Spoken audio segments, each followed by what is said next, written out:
My name's Jason Wingard, and this is Mima, who I met on the first day in the camp in Calais.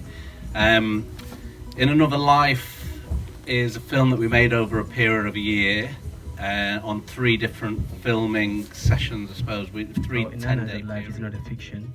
Maybe we're recording like as a documentary, but we can see the real life of about refugee.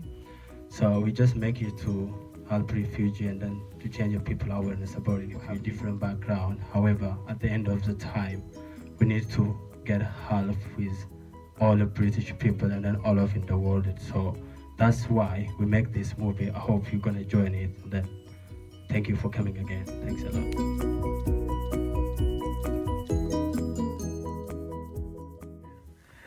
My name is Mudar Abbara. I'm from Syria, from Homs City. Yeah, I'm Yusuf Jibay, Palestinian Irish, playing Yusuf. I'm Hannah, the producer, one of 2 producers.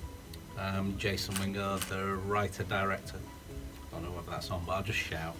Okay, I'm Bini Ambruk. I'm from Ethiopia originally, and in the movie, I'm a Mima.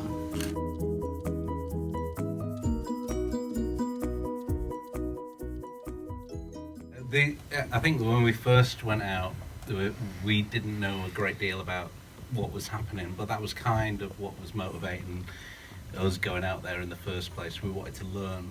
So watching stuff on TV of people clamouring on vans, but we didn't understand what was happening, and I thought there was a disconnect between what was being told in the media and what was happening in the camp. So the only way to find out about that was to go and meet people in the camps, and very quickly we formulated you find out, there's different sections of the camp. There's the Eritrean section, the Ethiopian section, Sudanese section, and all of those countries have their own individual reasons for being there, and that's not really portrayed in the media.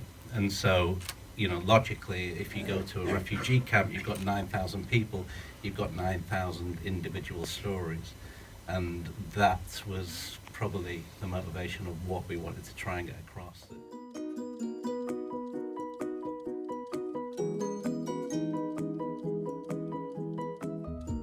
What are they like? I mean, they just kind of literally will put a pound sign or a dollar sign on every single thing, which is kind of heartbreaking with a film like this. But also they need to know that there's an audience out there for the film, and there's people who would want to see a film like this. And so then at this point I'm going to hand over to you, Hannah. How are you going to sell it? Fingers in pies and trying to get it away. But you're right, when we've met people in so we won like the London Screeners competition, which is for breakthrough kind of producers to meet with sales companies and distribution companies. But literally when we were talking to them, it was like, what stars are in it? We don't have any. Who's in the list? It's just, yeah, we were like, you don't understand. George Clooney. When we went to Raindance, we partnered with the Red Cross, and they've got quite a wide reach. So we were trying to sort of sit alongside them as a partner to try and get it out there. I think that any kind of connection with momentum or anything that people can do to kind of connect us with that would really help sell the film.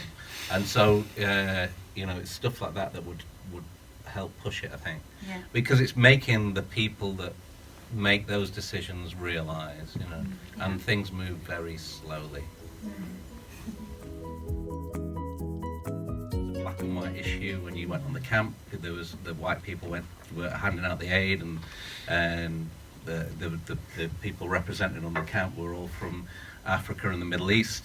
And the third reason was somebody said to me that it reminded them of a concentration camp, and they were the 3 reasons. Can I add on it also? To be honest, black and white is more drama.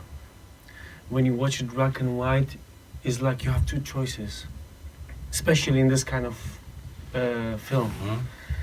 Death or leave. So black or white. Your life is 2 choices, man. Okay, so I have 4 now. I've got 4 reasons for my next Q&A. If anyone wants to throw in any 5 reasons.